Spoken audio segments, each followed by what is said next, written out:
हिंदू पंचांग में कुल 12 महीने होते हैं। हर तीसरे साल में इसमें एक अतिरिक्त यानी कि अधिक मास जुड़ जाता है, जिसे हम लोंद का महीना या फिर पुरुषोत्तम मास भी कहते हैं। हिंदू पंचांग का जो कैलेंडर है उसमें 12 महीने जैसे चैत्र, बैसाख, ज्येष्ठ, आषाढ़, श्रावण, भाद्रपद, आश्विज, कार्तिक, मंगसर, पो, माह और फागुन, ये 12 महीने हैं। ये सबको पता ही है। परंतु जो 13वां महीना शुरू हुआ वो कब हुआ?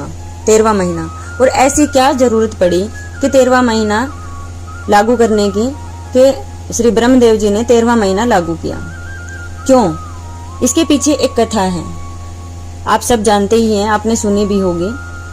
जो हिरण्याकश्यपु थे उनके पुत्र थे भक्त श्री प्रहलाद जी महाराज। भक्त श्री प्रहलाद जी महाराज की रक्षा करने के लिए श्री हरि भगवान विष्णु ने नरसिंह के रूप में अवतार धारण किया था। भक्त प्रहलाद जी के जो पिता हैं हिरण्याकश्यपु, उन्होंने ब्रह्मदेव जी से वरदान मांगा था तपस्या करके, कठोर। उन्होंने क्या वरदान मांगा कि ना मैं दिन में मरूं ना रात में। उससे पहले उन्होंने कहा कि मुझे अमर कर दीजिए। श्री ब्रह्मदेव जी ने कहा कि इस भूलोक पर जो भी आता है वो अमर नहीं है, मृत्यु लोक पर अमर कैसे हो सकते हैं, अमृता कैसे प्राप्त हो सकती है, ये संभव नहीं है, आप कोई और वरदान मांगिए। तो उसने अपने चालाकी से ऐसा वरदान मांगा कि उसने सोचा कि वो अमर हो गया। उसने मांगा कि मैं ना दिन में मरूं ना रात में मरूं, ना घर के अंदर मरूं ना घर के बाहर मरूं, ना देव से, दानव से, गंधर्व से, यक्ष से, किन्नर से, किसी से भी नहीं, पशु से नहीं। ब्रह्मदेव जी से उसने कहा कि आपकी बनाई हुई सृष्टि में जो भी प्राणी है, जीव जंतु है, मैं उनमें से किसी से भी ना मरूं। एक और अहम बात उसने अपने कठिन तपस्या के स्वरूप मांगी कि मैं जो आपने ये तिथि बनाई है, कैलेंडर बनाया है, समय चक्र बनाया है, या वर्ष के जो 12 महीने बनाए हैं, मैं इन 12 महीनों में से भी नहीं मरूं। ब्रह्मदेव जी ने थोड़ी देर के लिए विचार किया और फिर उसे तथास्तु बोल दिया। तो उसने सोचा कि भी वह अमर हो गया है।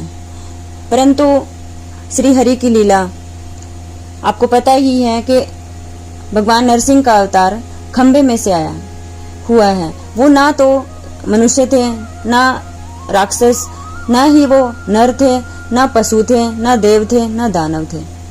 वो उनका न ही किसी सृष्टि, जो ब्रह्मदेव जी की सृष्टि, उसमें से उन्होंने जन्म लेकर के अवतार लिया। वो एक खंबे में से, निर्जीव जो वस्तु होती है खंबा, उसमें से वो प्रकट हुए थे। सिंह की आकृति, ऊपर से उनका शरीर सिंह का, नीचे से उनका शरीर अलग था। और हिरण्याकश्यपु जी ने एक वरदान साथ में ये भी कहा था, न अस्त्र से मरूं न शस्त्र से। तो भगवान नरसिंह भगवान जी ने उनको न दिन में मारा न रात में, न घर के अंदर न घर के बाहर। कहाँ पे? दहली पर, और सायंकाल के समय।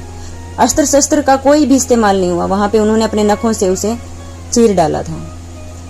तो ये लोंद का जो महीना है, पुरुषोत्तम मास है, ये भगवान श्री हरि विष्णु जी ने अपने जो जय विजय पार्षद थे उनका कल्याण करने के लिए, मुक्ति करने के लिए उन्होंने नरसिंह भगवान का अवतार लिया। और एक महीना स्पेशल अलग बनाया गया, पुरुषोत्तम मास, जो हर 3 वर्ष के बाद आता है। उसमें जो हिरण्याकश्यपु जी ने वरदान लिया था वो भी उनका पूर्ण हो गया कि भाई मैं आपकी बनाई सृष्टि और तिथि काल चक्र, उसमें किसी भी दिन में न मरूं। तो उन्होंने उनकी मुक्ति के लिए एक अलग ही महीने का निर्माण किया। ये इसके पीछे की कथा है। तो अब जानेंगे हम पुरुषोत्तम मास में, यानी अधिक मास में जो हम पुण्य करते हैं उसका क्या फल होता है, कितना फल हमें मिलता है। क्योंकि ये महीना जो है वो श्री हरि भगवान विष्णु जी को बहुत ही प्रिय है, तो उन्होंने अपना नाम ही इस माह को दिया है पुरुषोत्तम माह। ये महीना साल 2026 में 17 मई से शुरू होकर 15 जून 2026 तक रहेगा। यह सबसे पवित्र महीना माना जाता है और जो भगवान श्री हरि विष्णु को समर्पित है। इस महीने के दौरान जप, तप, व्रत और दान का विशेष महत्व है। इसे या यूं कहें कि इस माह में जो भी आप पुण्य कर्म करेंगे वो आपके लिए पूरे जीवन भर बहुत ही उसका अमृत तुल्य फल आपको प्राप्त होगा। यह पूरे मास का सबसे शक्तिशाली और पुण्यदायी जो दिन है माना जाता है। यह जो महीना है, यह पवित्र महीना दान, पूजा, फल, पाठ इसमें कई गुना अधिक होकर प्राप्त होता है। यह महीना आत्मशुद्धि, व्रत और भगवान विष्णु की भक्ति के लिए बहुत ही महत्वपूर्ण है। इसमें हमें क्या करना चाहिए? भगवान विष्णु जी की आराधना, श्रीमद् भागवत गीता जी का पाठ और विष्णु सहस्त्र नाम का पाठ, जरूरतमंदों को दान और तीर्थ यात्रा जैसे मथुरा, वृंदावन, काशी जी करना बहुत ही शुभ माना जाता है। यदि आप तीर्थ स्थल में जैसे श्री गंगा जी में, हरिद्वार जी में जा करके या श्री यमुना महारानी के यदि आप उनके दर्शन भी कर लेते हैं, दर्शन मात्र का भी अत्यधिक पुण्य फल प्राप्त होता है आपको। और स्नान की तो महिमा अनिर्वचनीय है। यानी कि यदि आप तीर्थ स्थल में जा करके वहां धार्मिक नदियों में स्नान करते हैं तो उसका अनंत गुना फल आपको प्राप्त होता है। इस महीने में क्या न करें? इस महीने में हमें कोई भी शुभ कर्म नहीं करना है, जैसे विवाह, गृह प्रवेश, मुंडन जैसे कोई भी मांगलिक कार्य वर्जित होते हैं। पुरुषोत्तम मास यानी कि 13 महीने हो गए वर्ष में, तो इसमें एक महीना और जुड़ गया। तो अब कौन सा महीना? 2 हो गए हैं पुरुषोत्तम मास में, अधिक मास में। वो है ज्येष्ठ का महीना, जेठ जिसको बोलते हैं, यानी कि 2 ज्येष्ठ हो गए हैं अब। तो इस पुरुषोत्तम मास की महिमा देवर्षि नारद मुनि जी ने भगवान श्री हरि विष्णु जी से पूछा कि प्रभु, पुरुषोत्तम मास यानी अधिक मास की महिमा क्या है, यानी उसका फल क्या है, महत्व कृपा बताएं। श्री हरि विष्णु जी ने सोचा, अगर मैं देवर्षि जी को शब्दों में बताता हूँ तो थोड़ा कम फल होगा। यदि मैं इन्हें जैसे प्रैक्टिकल तौर पे उन्हें समझाऊंगा तो उनके ज्यादा समझ में आएगा। तो उन्होंने कहा कि हे मुनिवर, आप जाएं और धराधाम पर, वहां एक गर्भवती मछली है तालाब में, उसे अभी बच्चा होने वाला है, तो आप उसे जाकर के उस नवजात जो मछली का बच्चा है उससे पूछें कि इस अधिक मास की क्या महिमा है, महत्व क्या है, फल क्या है। देवर्षि नारद जी विचित्र से प्रभु को देखने लगे और मुस्कुराए। उन्होंने कहा, प्रभु, क्या अब मैं मछली के बच्चे से जाकर पूछूं, वो भी नवजात शिशु? तो श्री हरि ने कहा, देवर्षि, कृपया आप जाएं और अपनी जो शंका है उसका समाधान करें। देवर्षि नारद हरि आज्ञा, प्रभु आज्ञा पा करके वहां से चल दिए, श्रीमन नारायण नारायण करते हुए।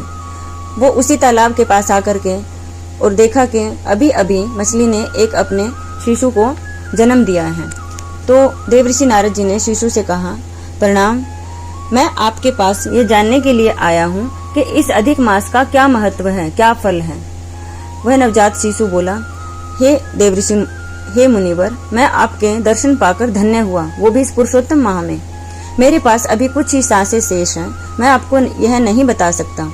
कृपया आप, वो पेड़ पर एक शुक है, शुकी, वो अभी अपने शिशु को जन्म देने वाली है, शुक को, शावक को, तो आप उनसे जाकर पूछिए, जो नवजात शुक है उससे पूछिए कि पुरुषोत्तम मास की महिमा क्या है।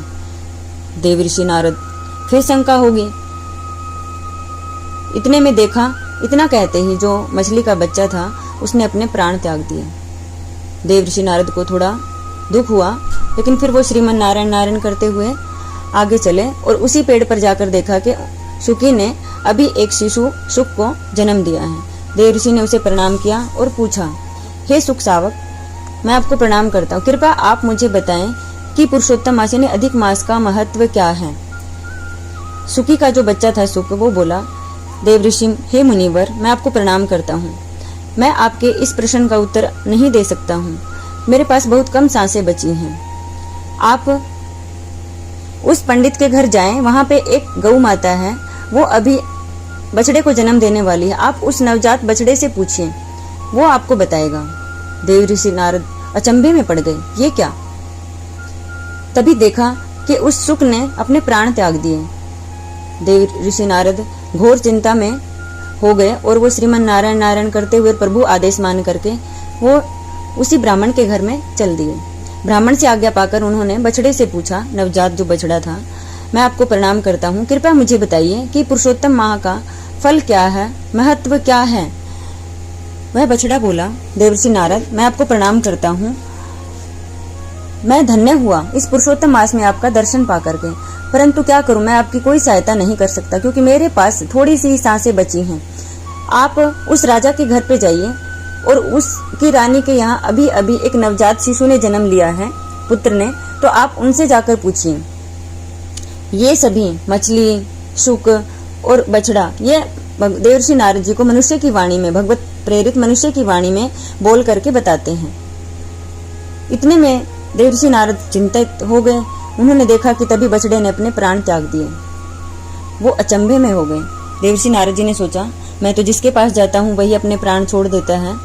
यदि मैं राजा के बच्चे से पूछने गया और राजा के बेटे ने ऐसा किया या हुआ तो राजा मुझे दोषी समझेगा, तो मैं क्या करूं, जाऊं नहीं जाऊं, ऐसी दुविधा में हो गए। परंतु भगवत कृपा और भगवत आज्ञा मान करके वो हिम्मत करके राजा के पास गए और उन्होंने सारा वृतांत सुनाया और कहा कि मैं आपके शिशु से, नवजात शिशु से कुछ बात करना चाहता हूँ, वार्तालाप। राजा ने अपने पुत्र को मंगवाया और देव ऋषि की गोद में दे दिया। तो देव ऋषि ने उसे प्रणाम किया और कहा कि मैं आपको प्रणाम करता हूँ और मैं आपसे जानना चाहता हूँ कि इस पुरुषोत्तम मास यानी अधिक मास का महत्व क्या है, महिमा क्या है, फल क्या है। तो वह राजा का जो पुत्र था वह मुस्कुराया, हंसा और मनुष्य की वाणी में, नवजात शिशु मनुष्य की वाणी में बोला कि हे देवऋषि नारद, क्या आप अभी भी नहीं समझे? मैं आपको सबसे पहले प्रणाम करता हूँ। हे मुनिवर, हे मुनि श्रेष्ठ, देखो पुरुषोत्तम मास की महिमा मैं क्या वर्णन करूं। जो मनुष्य 84 लाख योनियों में अपने धक्के खाता रहता है, अपने कर्मों को भोगता रहता है, मैं उस कर्म गति से और आपके दर्शन पाकर के पुरुषोत्तम मास में, और मैं आज राजा के घर पैदा हुआ हूँ। देवर्षि नारद अचंभे में हो गए कि मैं तो इसे जानता भी नहीं, तो ये कैसे? तो उसने कहा कि मैं वही मछली का बच्चा और शुक, तोती का बच्चा शुक हूँ, और गौ माता का जो बछड़ा था वो मैं ही था पिछले योनि में। आपके दर्शन पाकर के, पुरुषोत्तम मास में आपके दर्शन पाकर के मैं धन्य हुआ, कृतार्थ हुआ। मुझे 84 लाख योनियों में भटकना नहीं पड़ा और आज मैं एक समर्थ और मनुष्य की योनि प्राप्त करके यहाँ भूलोक पर आया हूँ। तो हे मुनिवर, पुरुषोत्तम मास की महिमा अनंत है, इसका वर्णन मैं अपनी जीवा से नहीं कर सकता हूँ। इस महा में यदि किसी संत वृंद के या भगवत के, विष्णु भगत के, श्री हरि के दास के जो कंठी माला धारण किए हों, तिलक लगाए, आप सभी को प्रणाम कीजिए। क्या पता किस वेश में नारायण हो और वो उनके दर्शनों का लाभ भी आपको उतना ही फल प्राप्त होगा। तो हे देव ऋषि, इस